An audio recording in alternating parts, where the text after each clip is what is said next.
Maple syrup. Hey, that wasn't too bad, Erica. A little off tune, I don't know. It could be worse. It also could be a lot better. So we'll see. You're perfectly in the middle. Yeah, comfortably in the middle, also comfortably Place to be. There you go. It is 9:00 Eastern time. Erica and I are in that Eastern time zone out here in London and Toronto, and we are welcoming our guests from Kovray Studios. Welcome to Ilya and Tylor. And Ilya and Tylor, you are in Mountain Time, Central Time? Yes, we sure are. Yeah. So it's 7 now for us. Yeah. In the beautiful province of Alberta, Canada. Yes. And you are in the second biggest city, right? Yes, because I think Calgary is bigger, but we're the capital, so we'll take that. It's the capital, but it does not have a stampede. No. It does not. What does okay with that? That's cool. Yeah, I gotta say the stampede is one of those. I guess it depends on how much you want one. Right. Yeah, do you want one? We do have I don't know if it's the largest anymore, but it used to be the largest mall in North America. Yeah. The West Edmonton Mall. The West Edmonton Mall. It used to be very big. Yes. Yeah. Other than that, I don't know. Not too much. No, Edmonton's not known for that much stuff, to be totally fair.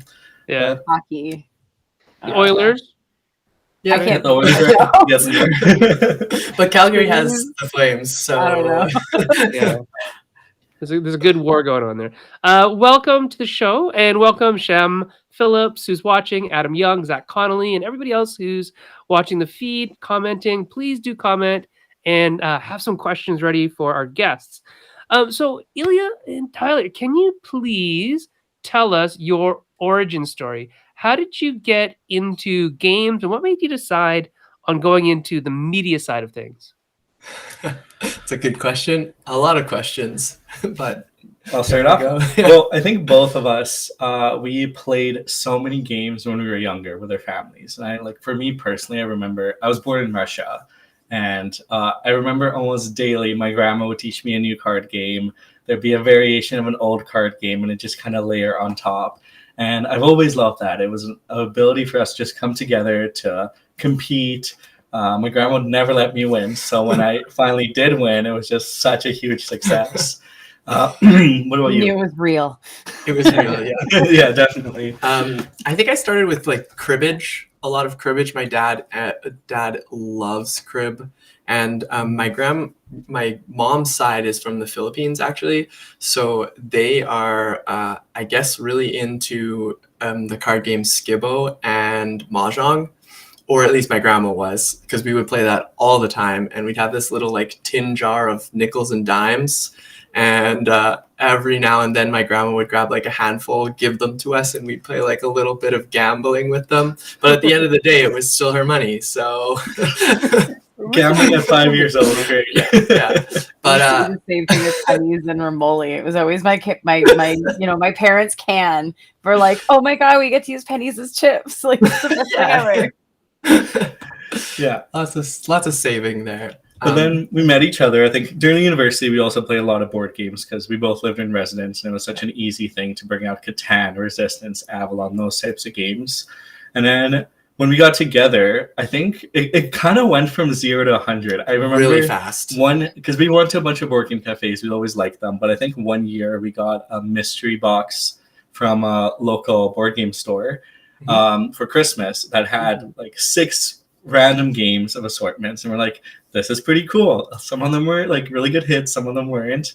But then from that on, we our collection started multiplying. And I think what really won us over is the ability to really bring people together to the table and have that experience, a shared memory. And every time, there's so many, I can't even count the memories that we made with our friends that I will treasure forever. But the best part is when we introduce a game and you just see someone's face just light up.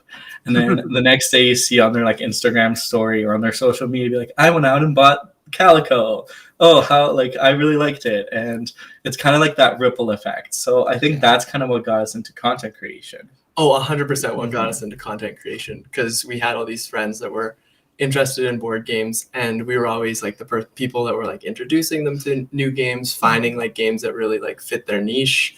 and really trying to like invite people in that weren't necessarily into board games, but we're like, hey, you really like birds, I bet you'd like Wingspan, You like should things be like into that. board games for this reason. Exactly. So over that, I think like we sat down like right before the pandemic and we're like, hey, like we've been really enjoying all of this. Like I also really enjoy photography. We had experience with filming, all of these things, and we're just like, why don't let's just go for it. Let's just absolutely dive in and just try to like use our spare time and do something fun. Yeah. Conveniently, COVID happened. Unfortunately, Conveniently. I don't know if that's however you want to. Yeah. Opportunity came through this horrific thing. Yeah. Exactly. Happened You everywhere. Silver made the linings, best of a right? bad situation, right? Yeah. So that was nice. We got to use like COVID as not an excuse, but like A lot as more a convenience time, to like try and expand our horizons in that space. Yeah. I like what Adam said. Adam Young said, grandma's taking games seriously is a vibe. We played Skip Bo, and his grandma told a tiny him that they were playing for blood. We played a lot of Skip-Bo in my house. We did not play for blood. But my mom even taught, like, my 10-year-old plays Skip-Bo with my mom all the time still. It was like, yeah, that was actually a staple game for us too. If you know, if you're gonna play something that had a dedicated deck rather than just grabbing a deck of cards. Like, Yeah. Very cool. I love Skibbo. I And teach people so that it's an interesting hit or miss one with people. Mhm. They either love it, or they'll see those times where there's like, because you know there's lulls in the game. Oh So yeah. people like when I introduce it to like, you know, gamers, like current gamers kind of thing, right? Some people cannot take it. I can see that. Yeah. I get Yeah. that. So you've really been kind of influencers in your little sphere of friends straight from the get-go of starting to really get into games. And then you decided, let's take that on the road, I guess, on the internet highway. Can you remember actually the games that were in your magical variety box? I remember a few. Do you still have them all? I think we actually still do. There was the coolest one that was in there. It's called Pecking Order. I think it's a game from the 90s, if I remember correctly. But basically, it's a strictly two-player game, and you play cards and try to bluff your opponent and kind of obtain the pecking order of the birds. And that one was really fun. Like we still play that one to this day. Pixie Queen was also in that one. That was a really great game we really liked from Game Brewer. Do you remember any other ones? The other ones that were in there. Those are the only two that come to my mind. So Usually I find those random box ones, as you said. There's usually those couple of gems, and the rest you're like, I don't remember what was in that box. Yeah. Sorry. Yeah. March of the Ants. March of the Ants was another one that was in there as well. All right. So you have birds behind you. You have a bird thing behind you.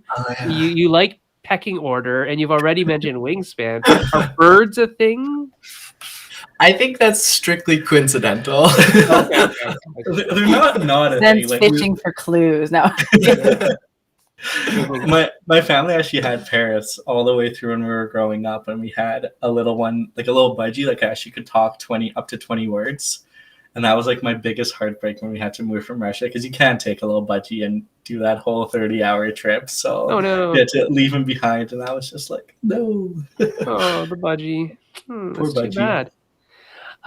Before we get started with some more questions, welcome to Matt Paquette, Amy Bayo, whose game is going. Amy, when is your game going on Kickstarter? Soon? And her game is called Lost for Words. It's a game that she designed with her son. It should be up sometime soon, hopefully. And Zach Connolly says this to you. He said he loved the Roll and Write series you did. Is there a plan for the next Mechanism series? There sure is. So like last year we did a whole month covering roll and writes, and initially it was we're gonna do one a day, but it got a little bit out of hand. We covered 52 roll and writes in a month. Oh my gosh. Oh, I was gonna say, I thought like one a day was unrealistic. You guys are like exceeding that. So like, I think where it stemmed from is I think we're always really reluctant to do like top lists, because it's always like we haven't played enough games to know like the top 10 in this genre. Or Yeah, they're the top for you. We get it. That's Yeah, true, that's true, I that's like true, that's that. very I true. like that as a position that you're like, these are my top currently from what I know. Like, you know Yes. what I mean? Yeah, all the caveats, all the caveats. Yeah, exactly. So I think when we started learning about all these that we haven't played, so we're like, we have to get them and try them. Like we have to make this as concrete as possible. And it kind of snowballed. It led to a lot of kind of late nights of last minute kind of editing and photography and doing all of that. But it was really fun, and we'll definitely do it again. And I think this year we're looking at potentially, not 100% sure yet, doing strictly 2-player games in a month. Nice. And we'll at least Great. do one a day. If we get carried away again, maybe it'll be more than that. But it'll be fun because there's a lot of really good ones that we've enjoyed, and I think a lot of have come out recently as well that we can kind of look Great. at and showcase too. So Excellent. 2-player games. So if anybody out there in Maple Syrup Land has a 2-player game that you'd like Ilya and Tylor to play, send them a message. Yes, Yeah. I think that's our next panel topic too. I think we were looking at 1 and 2-player games, weren't we? That's in two from now. So you know what? Well, depending when you do it, maybe someone will be useful. Yeah, we'll definitely be there listening. Yeah. So Yeah, I'll have to listen. And Amy said that her game is launching in a few weeks. Amy also offered to send Ilya and Tylor a game called Flatter Me, that so you can have a compliment battle with each other. I would like to see that. I would love to see you guys have a compliment Slaying battle with on TikTok. compliments. Yes, that would actually be That would That'd be. be awesome. I feel like that would be fun. Yeah. Yeah, Have do you it. heard of Decorum as well? No. Oh, Is it's that a Like, game yes, where I have we play to each other? it's coming out soon. it's not It's by as much Floodgate, flattering but each other. It's like the opposite of what Amy is suggesting. Insult So each you other can tear each politely? other down, and then you can build each Yeah. other back up again. Yes, Go back and forth. exactly. It'd be a nice nice way to have a good sleep after playing those games. Yeah, like a palate refresh. It's a Yes. amuse bouche palate Yeah. cleanser. Great. That's awesome. And I love that you are doing like a whole series on whole things like mechanisms. I find that watching just reviews or watching just those things, that doesn't interest me as a viewer as much as a focus. Like, oh, they're gonna do all roll and writes. All right, let's see what they think of this. Like It's all a these reason roll to and come writes. back for the next episode, yeah. the next video, not just because it's the game you happen to be interested in, right? Right. So you're absolutely Yeah. right. A series is a really interesting approach.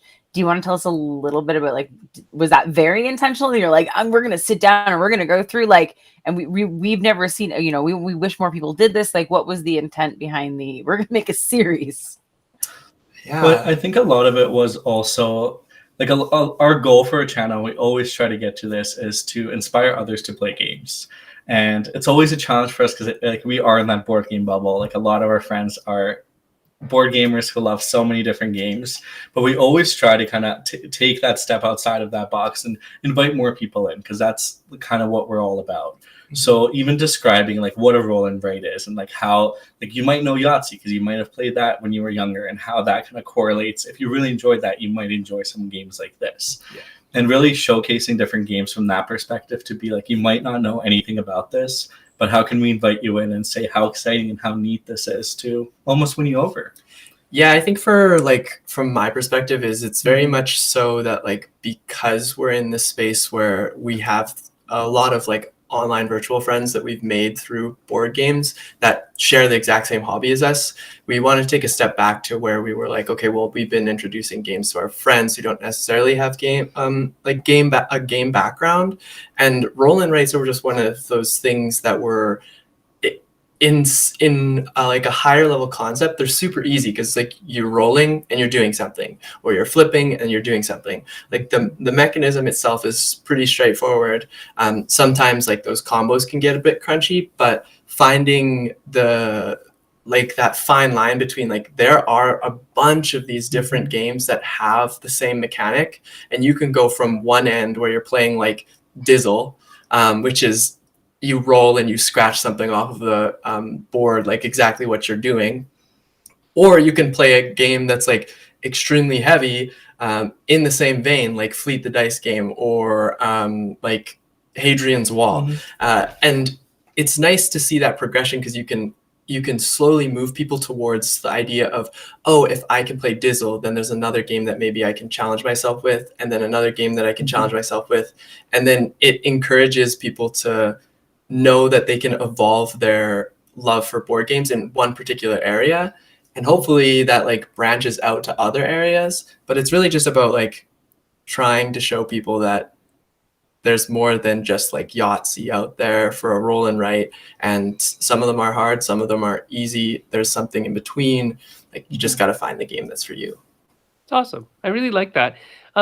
Is there something that you think you, as Kovray Studios, bring to tabletop media that nobody else brings? Like, what's your selling feature, you think? What do you think?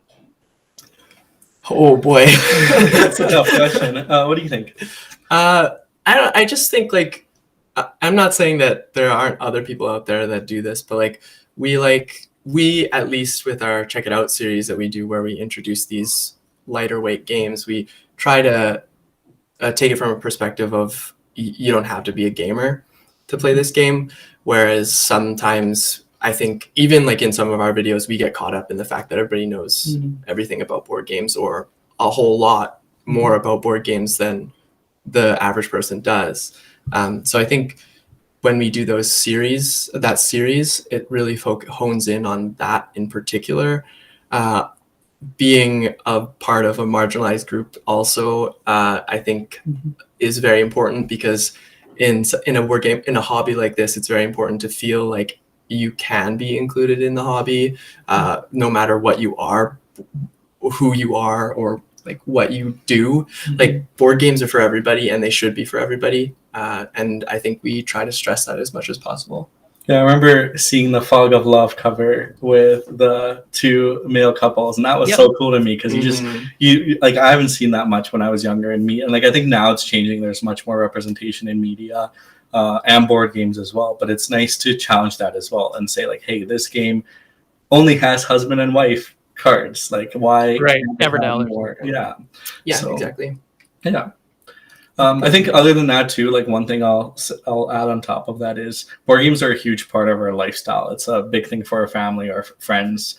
And I think that's something that we always try to celebrate, that it's not just something that like they're not, you play them in the basement with a select group of friends. They can really be a moment for anybody at any time. Like you can pull out a simple game after dinner and just enjoy that tabletop experience. And that's something that we also try to promote because especially in such a digital age where we're always on our phones, our computers, TVs, it's so nice to have that experience where it's face to face and where you really get to build that those connections. So yeah, for sure. Excellent. Speaking of lovely connections, welcome Jay Bell to the chat. Hey, lovely peeps, right back at you, buddy. Can you tell us, you've been doing this, like you said, since maybe about a year, the pandemic hit and you're like, what do we do? I know, let's make stuff about board games. What have you learned in this 1 year of like pressure cooker level, jumping right on in the world, but you're doing stuff? What did you learn? Honestly, so much. Yeah, I don't even know where to begin with that. I think the first thing that comes to my mind, particularly with us when we make content creation, is we started out trying to do like scripted things, and we look back at those videos and just say, like, you can tell that we mean well, and like this sounds really bad, but you can tell like that I had good intentions with what I was trying to say, but like part of it was disingenuous because it was like me trying to read off a script, whereas like I needed to know this a year ago, that it's okay to mess up. You can say you can pause for a moment, like you don't have to be perfect with your words, like all of these things that I was so worried about going into the initial like phase of content creation, that now I'm just like, okay, just tell me what the game we're talking about is, and I'm gonna be honest. That's it. That's all that's all that really matters to me. And I think that's all that people want from you too, right? Yeah. It's an honest opinion, right? Yeah, it's more genuine too. I think for me, I was always very in my head of like everything needed to be perfect, like everything. And it took us so long to even get started to be like, we want this to be exactly the way that we want it to be. And I think I feel like everybody says this and it's cliche, but it's cliche for a reason. It's just put something out there and continue doing so, because it's going to be fantastic to look back at that first video and see the growth, because you don't see that growth week to week, but over a year's time, definitely you see some over like older videos, and it brings a lot of pride to me to say like we've improved on every aspect of just being more like genuine, being editing better, doing everything a little bit better. And that's been a kind of our strive, is to be consistent and improve. You've exceeded all your KPIs. Way to go. Good job, team.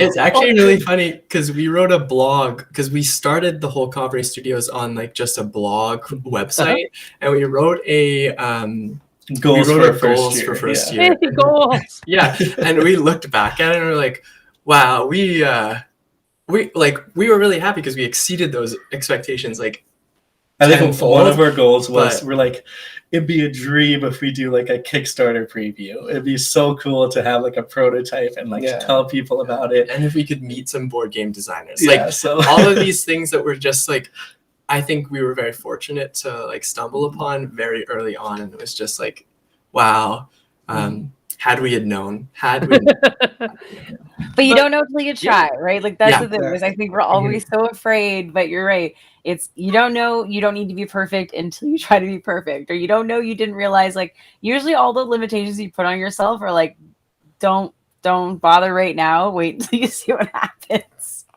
Yeah, I agree. Yeah, definitely true. Yeah, Jay Bell is saying, "Oh, this info is very relevant for a new content creation couple that he knows. He'll be sure to mention Kovray Studios to them for some wisdom." Right? And we're always happy to chat and to share all of our mistakes, because we definitely made many, and we're always happy to see more folks be a part of this community. So celebrate those because you learn from them, but share them so hopefully someone else doesn't go through it, right? Yeah, definitely. Yeah, some other Canadians are in the mix. Sean Jacquemin says, "Yay, hello, gents." Hello. Sean from Kids. that company. That company you should know the name of. And Kids Table Board Game. There you go. I know what it is. My old brain is getting a little bit it's brain farty. It's because it's 9:20, and we're like old people. So you mentioned that you've made mistakes. What would you say was your most like significant mistakes, and how did you bounce back from it? Oh, I can think of one right away. Yeah, go for it. So like we recently purchased a house, and we believe when we were doing all this work, we're like, oh, consistency is important. Like you have to stay consistent, and there should always be a schedule. Like we need to focus on making sure that we're releasing all of these things. And that was at the detriment of a lot of things, because we were so caught up in being consistent that it meant that while we were moving into the house, we also had to be able to film. We had to be able to post pictures. We had to do all these things. And like these things just kept on stacking on top of each other.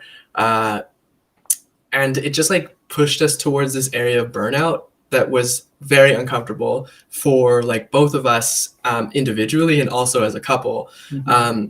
So like that was a mistake that we should have just looked back on and said, it's okay to take a break. Where everybody's going to be here when we come back. Like there's nothing wrong with just doing your life, like going on with your life, because that should come first, kind of thing. And I think we made the mistake of getting so caught up in that consistency that it just wasn't really good for the mental health. And, it's good habits, like good skills to, we say set your schedule, but you're absolutely right. You shouldn't be following something to the point where you're maybe hurting yourself. And I think that was probably mine as well. Is I think we've had like, it was kind of like a roller coaster. It'd be like on a high, super good, and then one of us would get sick or we'd move or do something, and then that would kind of throw it all off, and then we kind of dive into kind of this burnout phase where we're almost putting stuff like filming and editing the night before, and that was really challenging. But I think a lot of it was just also like the high expectations that we put out on ourselves as well, because obviously there's so many wonderful games, there's so many amazing designers and publishers that we want to celebrate, and there's like I can name hundreds of games that you should play at your table because it's going to be a great experience and you'll likely connect with the game one way or another. So I think there's a lot of guilt in that aspect too, of like we haven't got to this game in so long because we haven't had time to play it at a higher player count or on different aspects. But I think some of that guilt definitely ate away at me, and I think kind of fueled some of that, like we need to do this because like we're letting people down, when in reality I think everyone is a community. They just want everyone to be healthy, everyone to be happy, and just share that love of games. So I think that was kind of the biggest. Yeah, I mean, if you're not delivering a Kickstarter, you're probably not letting anybody down. Those are the only people who are That is letting true. people down. By But the the way. internet can wait because it's discoverable like months later. You know what I mean? Right. But like, Yeah. We'll get there. You know, and I think being consistent is a very admirable thing to do. but not essential necessarily. Yeah, I mean, we are 99% of the time, like Maple Syrup is 99% of the time on time every Wednesday, and we do things, but there are definitely days where it's like, if Erica calls and It's says, not working. I'm sick, if Alara calls and says, I'm like toast, I can't do it, we cancel for the betterment of everybody, right? And or if our guest cancels, we don't usually scramble to find a new guest. Sometimes we do, but oftentimes we don't. Because it's like we could use the break too. So we might just write, hey, sorry, the show's not on tonight. Our guest had to cancel. We'll push them back a week. Great, we'll see you then, right? And nobody gets mad. Yeah. It's very I think And it's a good reminder too, right? Because like, look, everybody on this lovely screen right now, we all make art all the time, right? Which is just gonna constantly eat up and burn us out because you're never going to get the turnaround or whatever it is that you need to energize you enough to keep going, because that really has to be like your own motivation, right? So it's a vicious cycle, but it's it's a good one to kind of start to watch out for those moments of like, oh, I'm doing it again. Yeah, here's some other input from some other industry pros. Amy says, sometimes I think it's good to have people miss you just a little bit, and breaks and rests are so very crucial, right? So be kind to yourself. That's something I that look forward to seeing you again. I think a lot of us learn. What happened? Oh, and then their video comes up because you were like, they were thinking about you. Like, right. Yeah. And then, like they find out about you. Oh, you were moving. Tell us about that. Now, that now like more engaged. It's personal. More connection. Right? And I mean, if you said, hey, everybody, we're going to be moving next month, and so things are going to be a little spotty, we'll check in as much as we can. People are just thankful, I think, for what they get. I hope. Yeah, and they're going to be like, can't wait to see your new, game room set up at the new house. Game room, right? Kind of stuff, right? Especially when you're not beholden to them for money, which is why Kickstarter gets all that grief, right? Money does make things a little more complicated. Yeah, nobody's paying you by the episode, right? So if you don't have any deadlines that are due for other people, like we personally don't, like Maple Syrup isn't something that is sponsored by anybody, isn't something where we have to show this by a certain date, otherwise we lose the trust of a publisher. That's not what we do, so we don't really have that pressure. You might, because you might have said something like, oh, we're going to show this on this date, so there's a bit of a difference there. I get that. Matt Paquette, who's a graphic designer, says, I think if you do the right things consistently well, that's really important. There are other things that can be less structured and still be super professional. And oh my gosh, did you see that, Erica? I did. I wasn't going to say anything, but I love the scroll. That's amazing. Oh, is that that's a thing? The new thing? Things so with the normally ad. we just cut off at like the character limit length, and now it's like, scrolling up through that whole big ass thing there. I think it's very fitting that the last word is professional, because that's like the scrolling thing now. It just elevates it. So. Super professional. That's something that we slowly tweak our content as we go. Thank you so much for allowing us to test out our new thing. And Matt also said that, right after this, I'm going to watch your Vivid video. Oh, yes. Yeah, we just released a video on Vivid Memories. Vivid is a really cool game, so definitely check out the game for sure. Yes. So yes, J Bell, the scroll is new and... It's fancy. I like it fancy. too. That's right. There you go. Very fancy. All right, back to year one at Kovray Studios. Well, let's hear about the people big do? wins, because now Yeah. you got to counter, like, the big. Again, you guys, you got to go through stuff. Anyone out there, we know this. You got to go through bad stuff, otherwise, you really don't learn anywhere near what you would normally learn. It sucks, but it's true. But at the same time, there's also those moments of like those either you worked for it or those happy accidents of like, oh my god, that was actually really amazing. Can we hear about some of those amazings in the sure. first year? So I think the first one that came to mind for me was Kovray always was a combination of kind of all of our hobbies. So Ty does a lot of like digital art and that kind of stuff. And I wanted to kind of put some of mine in there. So I really like music. I play a bunch of instruments. So we did a musical board game parody. Yeah. And essentially we did a parody video of all my favorite things from The Sound of Music, but just looking at all the games that we love. But the really fun aspect of it is we filmed it all in one take, which was so tough. But it was so much, like, I think we took like the whole night, like, again, because it was only like a 3-minute video or so. Yeah. And it was technically 2 takes because both of us had like a different take. But it was so like we had to perfect it, lift different boxes at different time, lip sync it at the same time because the audio is already recorded. Yeah. And I think it was just really fun. It was like such a fun memory to look back on. And I'm really proud of how the video turned out. It was really fun to just watch back and look. So maybe some more, my goal would be to do some more musical parodies. I think you could. Please do. I love those. I know there's like, people get squirrely about like putting themselves out there and there's risk factors, but I actually think those are the ones that pay off the biggest. Oh, for me, you know what I mean? Like, yeah. I was gonna say Paula Deming is a good example of that too, right? When she started doing all like the super silly, satirical stuff, I think that's really what, got her noticed by people. Yeah, I love that kind of stuff too, and it's different. It's not something that's very present in the board game world too. And so I was telling somebody this the other day. They were asking me, what board game media stuff I watch. I said I don't really watch much board game media because the vast majority of it is like how to plays and rules and reviews, and I don't need that. What I need is entertainment, and so I will watch. Paula Deeming stuff. I will watch Danny Sandring's like 1 minute TikTok about something ridiculous. I will watch, little, fun, songs and stuff. Ambi used to do like all these Disney music songs with like board game lyrics and stuff like that. I love that kind of stuff. I will watch Raina dance for like a minute. Oh my goodness. Yeah.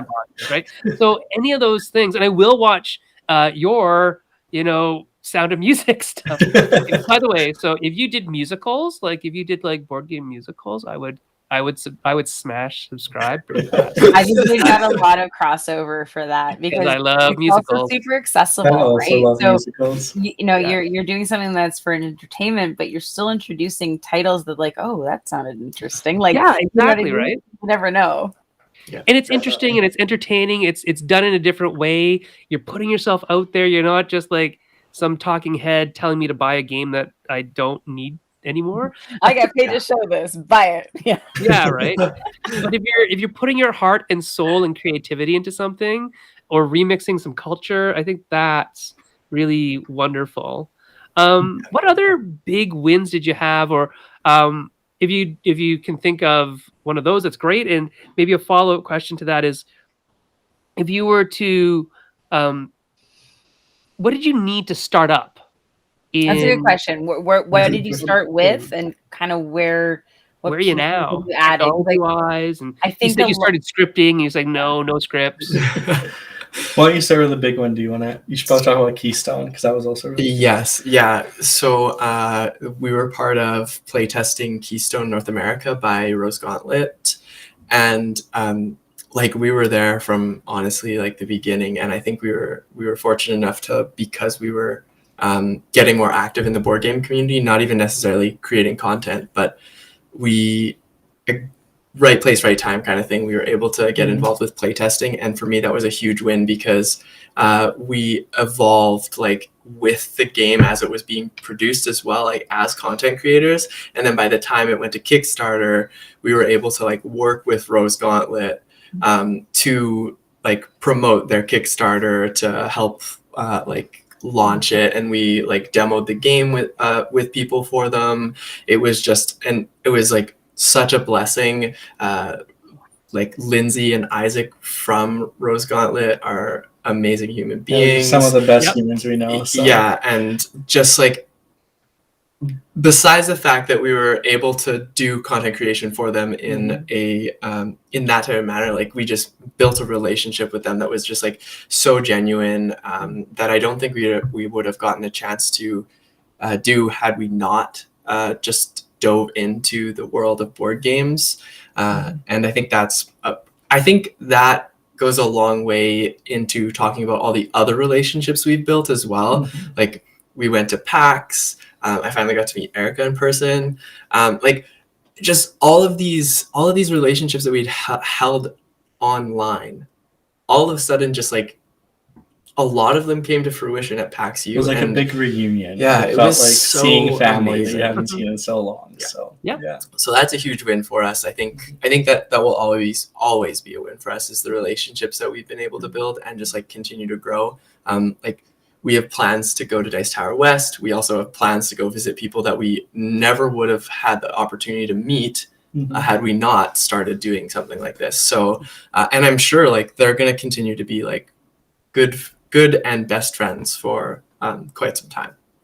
Like, Yeah. So yeah, very grateful. Amazing how much made that along the flips way, over. right?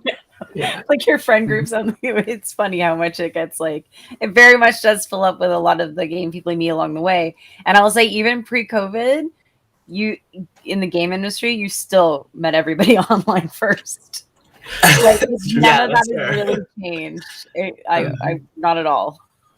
Yeah, that's really. I think we came in at a good time, and I'm very grateful for it. Your other question though was like what we had. What we had to get started. Yeah, kind of what's the evolution? Because I Yeah. think sometimes people are like, "Oh, I got to get all this stuff, or I got to do all this or that," but I have a feeling you're going to say you don't know what you need until you tried. Well, I think partly that, but I think it's also partly you can get started with really like you can have a phone and film something, and that content can be valuable. And again, it's that growth. Like luckily Tyler does photography, so we used his like photographing camera. But we quickly, like after a few episodes, we're like, our sound is really bad. This generic camera sound is not great. Yeah. So yeah, it's kind of growing element. But I don't like. I really want to stress that you should never. Those are all things that are like nice to have. Like they shouldn't be a preventative from you making content. Like some of the best content creators we know, like they start out just on the phone. And I know like a ton of people is still on a phone. Yeah, she does all of her TikToks and she's fantastic. Yeah, and tons of people still do a lot of their stuff on the phones, like B-roll and all that as well. And I think it's that like progression and growth. I think obviously we upgraded stuff as we went. We got a little bit better lights, but I think in the beginning we just had a camera. And we put it up there, and we went from that point on. Yeah. I think that's probably the phone cameras are pretty darn powerful. Yeah. I mean, they're as good as some DSLRs back in the day, or like don't have the same like without crazy lenses being put on. But you're right, and I will say there's some really cheap things you can do too for good sound if you're just using a phone. Most people don't know, but just like a little attachment that'll actually has like a microphone, you make sure it's not an audio jack. That has to be the microphone input, right? For your phone, you can hook up like a little like lapel mic. You can hook up all kinds of stuff to your phone if you really want to, and do it for like maybe like $35 or something like that. Yeah, there's definitely some really affordable options out there. Yeah, and I think also good lighting.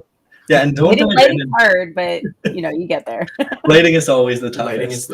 And like you don't always have to go for like that like $200-$300 option first. Like try the $20 option. It might just do you wonders. You don't need the most expensive state of the art materials. Like one of my favorite lights is still something that like I think we got it at a dollar store a long time ago, and I use it like for pictures all the time, and it's just something that's like just easy and something that we can do. So and you understand it, right? You get to know its quirks and its strengths and its weaknesses, and then you use it when you can, and that's great. Yeah, it's like you need when. It's amazing how many times you'll see I like watching different YouTubers. It's funny, some people are very professional, some people are like something might be like wrapped with duct tape. Like honestly, it really doesn't matter. It depends on how you function, you know what I mean? When I take pictures, I have like popsicle sticks and like chopsticks that will like hold things just so I can get like the right angle. And I'm like, this is all I need. I don't need like a fancy holder or anything like that. And sticky tack.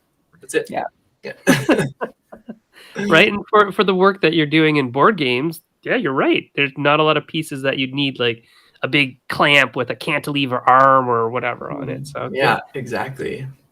the fancier the equipment is, sometimes like you're saying, don't let it stop you from creating content and getting stuff out there so that you can then do more and then maybe buy some more equipment and whatnot and add slowly. You don't have to start with everything because I don't think anybody does unless they've already done content in another area, right? I think we always think we need to compete with the polished version that you see when I'm just going to say, go back and watch the first couple of videos from maybe that person's channel and see what happens. Right? Yeah. See if they were any good, right? Because you got to practice. They practice too. That's why, you might look up to what they do now but they practice to get there. I think we all like to forget that. Like somehow magically people arrived. Yeah, we want it and we want it now. Yeah, the magic. The magic bullet, the magic pill, whatever you want to call it, right? So Yeah. Fix it all. Josh Dirksen from Lynn Vander says, studio photography setups are always cluttered with random bits of crap. Just whatever gets the light and shadow right. That's what's important, right? It doesn't matter how much it costs. Oh, yeah, That's true. Like Sometimes it's just a hand. You gotta just put the hand on Yeah, the yeah, you're like, wait, yeah, exactly. Watch, I can adjust the shadows on my face. Get this glare Like out that. of here. Yeah. I live in a I basement, see. so lighting's become my focus currently on like trying to fix. I'm like, but as you guys say, I don't want to spend a ton of money, but I know I've got to do something. Oh yeah, because you've been like actually featured on like national television. I guess, programs. yeah, I get asked to do news segments and stuff. Now, thankfully, it's during the day, so it's not quite as bad as this. But I have to like light myself, so like slowly, like the setup. Yes, I noticed that. That's kind of new, Erica, from last week. It's coming along. It looks great. Yeah. Adam Young is saying that some restaurants factor in phone photography in their lighting design, comparing to others maybe trying to accomplish things with unapparent advantages. See, I know you can adjust lighting to make people eat different rates of food. You can also do this with plate sizes and colors and things like that too. Yeah. I never thought of adjusting lighting so that the photography. Oh, it's smart though, because no matter what, if the photography is turning out better than the food, ultimately it must look more appealing to the eye anyway. Yeah, it looks more appealing. It looks more appealing on camera. It's actually very smart to do that, and it'd be a good thing for a restaurant that was like maybe a game cafe to also do that. Figure out what the appropriate lighting feature. Get rid of that glare. Best pictures of Carcassonne you can, or whatever, right? Yeah, exactly. So, that's year one. What's year two hold for Kovray? Yeah, what's the future? What's your future goals? We've been very goal focused this month. Looked over the magic ball. And like our goals. Our goals are good.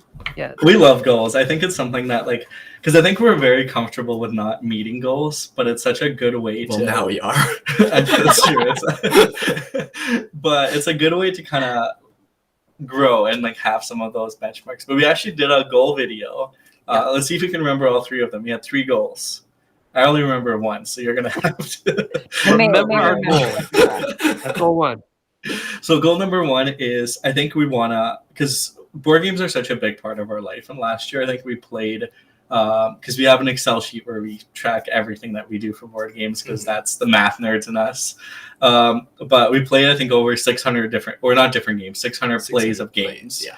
So I think this year we're trying to do 730, which is 2 a day, essentially, that it averages out to be. So we're trying to play more games and make sure that we don't lose, because at the heart of it all, that's what we want to do. So we want to play games, we want to experience that, and we want to make sure we don't lose that aspect to spending late nights doing photography or different aspects. At the heart of it all is just playing games.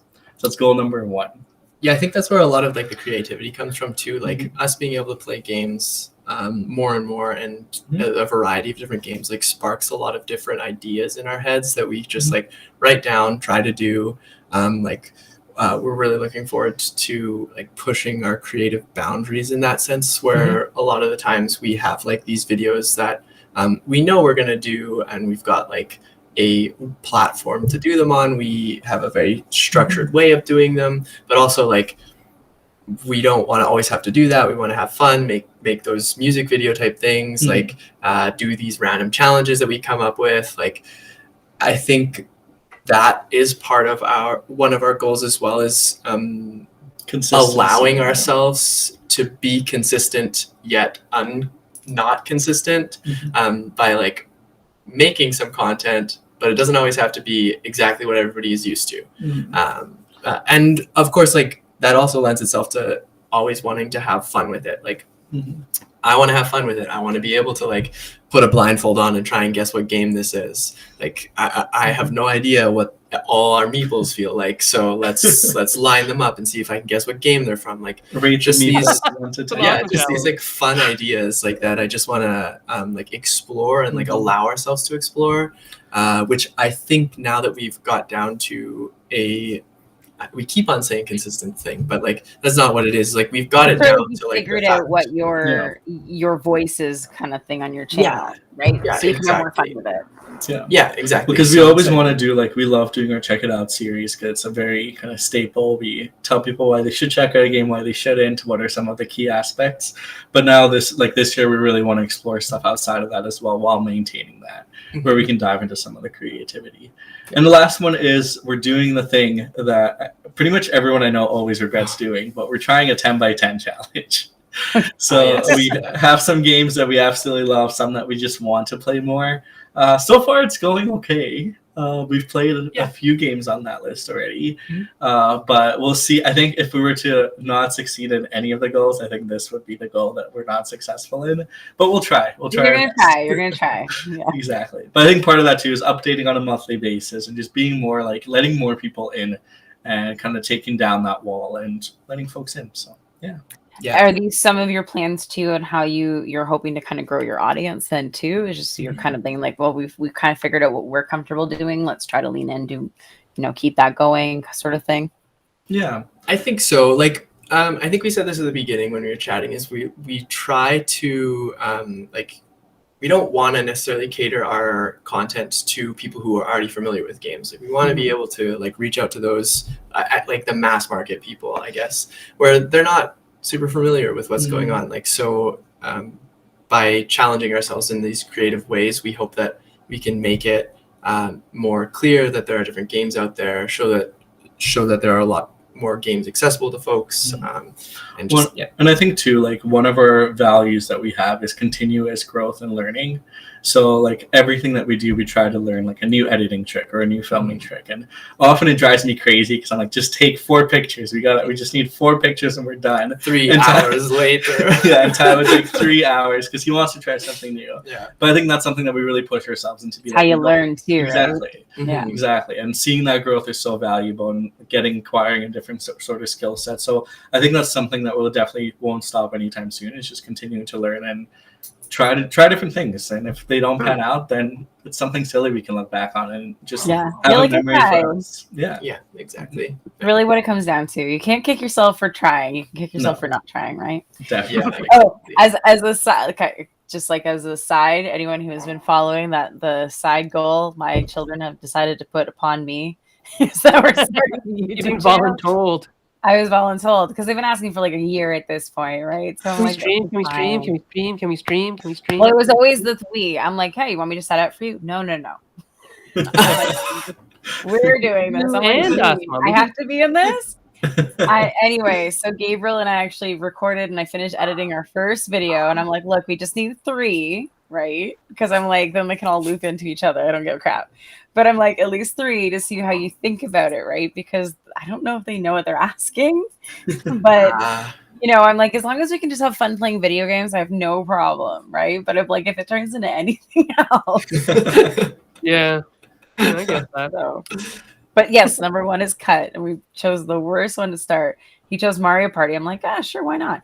Yeah, except for we did like 15 rounds. The 2 of us. Mario Party is like an hour-long video. Oh no! I'm like, awesome. Hey, 20 minutes next time, baby. Like, so, that's amazing. Trying the things but I will say the one thing I actually learned was I'm like, let him do whatever the hell he wants. Like, anytime I was like, baby, like, sit up, don't do that, or something like that. That's the stuff I have to cut out later. So ultimately, I would have been better off just saying nothing. Yep. Yeah. So the things you learn, right? Yeah. Definitely relatable there. Hey, if 2022, like the genie of 2022 came down right now in Edmonton and said, Ilya and Tyler, I will grant you a wish for 2022, but it has to be about board gaming. What would that wish be? What wish should you make? You have to make the same wish. He's not giving a wish to you, Ilya, and you, Tyler. It's like a Sharing. combined wish. The both of you have to agree on. What would it be? What do you think? The first one that came to mind is like one of our favorite things about content creation is photography, but it's so hard to like. I would love to do more like work and actually try to get like a contract and be really creative and push our boundaries within that. So I think I would love to do more like photography that is more like I would love to do like Amazon shots or even like look at ways to creatively like showcase product it. shots. Yeah. Yeah. So because we do that all the time, I think and we always grow in that space. But that's like my favorite thing to do, like is just putting stuff on the table and seeing how it makes sense. Yes. What do you All think, right, guys? everybody. So anybody out there who is a producer of board games, whether you're a production manager or a publisher or whatever, they want This is a job. This is like a legit job. So have you? I don't know if you've seen Tim Chuan's tutorials and stuff like that. He's creating this whole thing about taking photographs just for this kind of space. So yes, I really definitely love follow Tim. him. Yeah. Tim's awesome. And it helps just like every day, like everybody to be better at those types of things. Yeah. It's so much fun. What about you, Tyler? Do you agree? Is that the wish? A different one maybe we'll have to compromise. You'll have to do a thumb war. I think I agree. I think that my wish would actually like because we both work full-time jobs that are not in board games. Yeah. Like, That sounds like a better wish already. Yeah. So like, it would either be something along the lines of, like find me a job that is what I love to do at work, but is in board games. Because like, yeah, I love what I do at work, but I also really love board games, and I love work in a way that I like love work. But I definitely would prefer to be somewhere in a more passionate space kind of thing. Sure. I was thinking you were gonna say like we both go part-time, but still get paid the same way, so we could maintain. That's a nice alternative too. That's the dream. Like gotta dream big. Yeah. So can I ask, what do both of you do for your living? Yeah, I do socioeconomic consulting, which is basically like I look into different demographics and like populations. I help them decide whether or not like whatever they want to do is economically feasible, and help sort through all the data. Essentially, You'll have to talk to Alara, because that's what Alara does as well. Oh, when cool. he comes back to the show, she's actually doing that for the Northwest Territories. So helping with policy analysis, data analysis for social policy change. Yeah, it's cool. Yeah, I love and that. Ilya, what about you? I am a project manager for the Canadian Mental Health Association. So we're bringing recovery colleges to Alberta, and it's a very, very neat job. I love mental health, talking about it. So it's been very fun to kind of get that up and running. So yeah, very cool, very cool. So project manager, data analyst. Anybody need one of those? There was actually just a call for project management in tabletop. Well, lots. Actually, a lot of calls for project Pokemon management. one. There's that one. There was he had one. Wizards of the Coast. There was Wizards of the Coast. one. Oh, okay, I'll put it this way: Wizards of the Coast always has posts up, guys. I think it's just more like when they find the right people, great, but like you don't know what the hell you're applying for half the time. Hey, I'd love to do Pokemon. Sounds like EA. Play some Pokemon and be a project manager. That'd be so fun. Yep, there you go. Well, you know what? That's the only problem. Yeah, that's some of it is. Seattle's not that far. That's the only issue I would say. The largest issue in gaming is if you want to work for a company, Canada is really hard. Yes, that's super valid. Mm-hmm. Unless we like do something about that. make a super We company. in should be Canada. working on doing more about that. Well, we can just take over the board game industry as Canadians and just have it be the hub of board I games. mean, we're trying, but it's And there is a lot of great Canadian talent in design and in publication and in media, all of it. So it's not a far flung goal. The genie would say, yeah, that's already happening. yeah, we got the people. We just don't localize it. Yeah. Yeah. So if people want to find you, they can find you where? At Kovray Studios. We are on YouTube, we're on Twitter, and we're on Instagram. We occasionally do TikToks, but that's not as frequent. And we're also on Facebook too. Don't forget about Facebook. Oh, yeah. But yeah, we post pictures. We do weekly videos. We love chatting about games. So anytime you want to tell us about a game or talk about a game, we'll likely have Or opinions. play a game. Or we'll obtain opinions. So there's that. Yeah. But yeah. There you go. So at Kovray Studios, and if you can't find them exactly at that address, just search for Kovray. You may get Russian rug dealer, not drug dealer, rug dealer. We were having And this that's conversation okay. prior. Go buy a rug from them, but then go back and find the studio part of it. Okay. If you want to find me, I am at Senfeng Lim on Twitter. Most things you'll find me. I'm the only human with this name on the I was gonna say, I planet. think you're pretty safe. So just search for that name, you'll find me. Erica, where are you? Same thing. I'm the only one you'll find. It's Erica Bouyeris.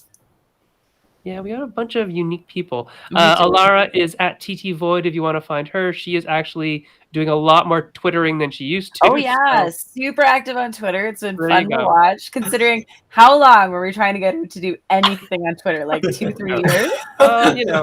It became this running Sometimes, joke of we put her Twitter handle up, knowing that no, never respond to it. never. But there you go.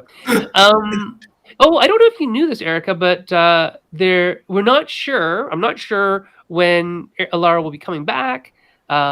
Just because they got a contract extension, so Oh, we'll I didn't know that see. because we were hoping February. February. I thought. But I mean, they are here in Ontario. They're not back up north in the Northwest Territories. So But they're still contracts, working for the contract Northwest Territories, but they're busy. they're Okay. here right now. So we'll see.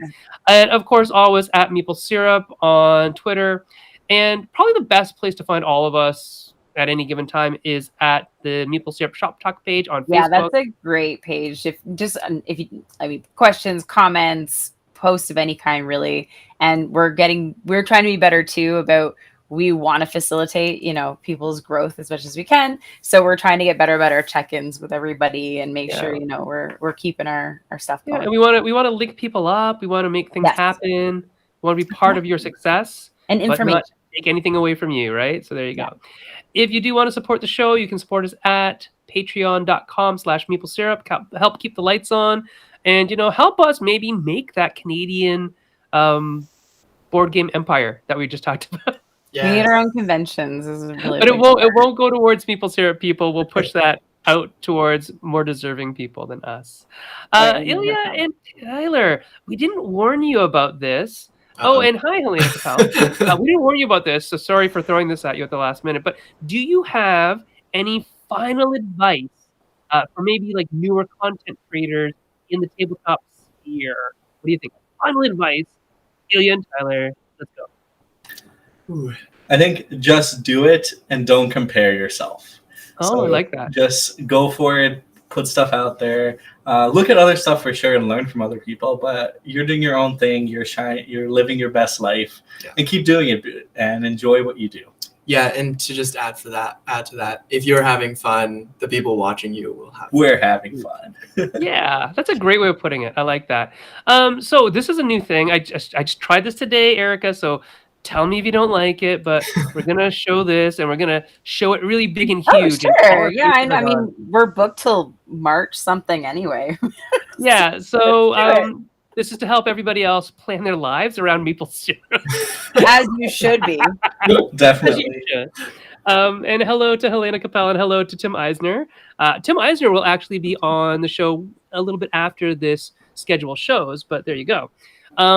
January 26th. So next week we have John Gilmore, who's coming to talk about being a consultant in the board game sphere and maybe other stuff. We have a host panel coming up And this is something we did that Eric and I decided without Alara. But that's okay. That the beginning of I'm every sure she month. approves. Yeah, I think that's fine.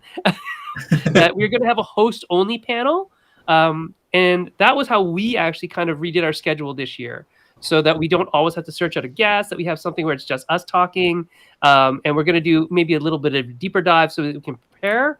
And we're also going to come up with a bit of an infographic, so Yes. it gives us a little bit of an impetus to do all those things that we always talked about and just never got around to. And now that we put it out there, we now have to manifest it. So there you go. Yes, we wanted our own consistency, and so Yes. this is a great way of combining that with, pushing out the information we said we always wanted to give, but also knowing that a lot of the time people come here for the expertise that we have. So we're going to try to make sure we offer that a bit more. There you go. And so we're going to talk about balance for that one. February 9th, we have David Plamondon from Paymataway. I think they're from your area. Yeah, they're from Edmonton. We actually know Yeah. him quite well. They've opened the first Indigenous owned friendly local game store here, and it's great. And that's what we're going to talk about is hopefully, marketing to marginalized groups. It sounds really weird when you say it that way, but if we want more people and to be a more inclusive hobby, we actually have to market to those people, right? So It's true. that's what that's about. February 16th, Heather O'Neill from Ninth Level Games is coming in. That's a role-playing game company. We're going to be talking about using role-playing games in a therapeutic milieu, because that's what my job is as a therapist. And I wrote for that game that's coming out around that time called Venture Village. So we're going to talk about that and social-emotional learning through games. On February 23rd, Amabel Holland from Holland Spiel is coming to talk about, I think, self-publishing, and that would be cool.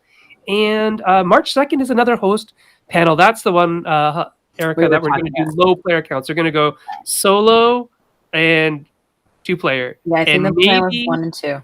if we get a chance, we might talk about 0-player. We might. Who knows? All right. So thank you, everybody, for coming to the show.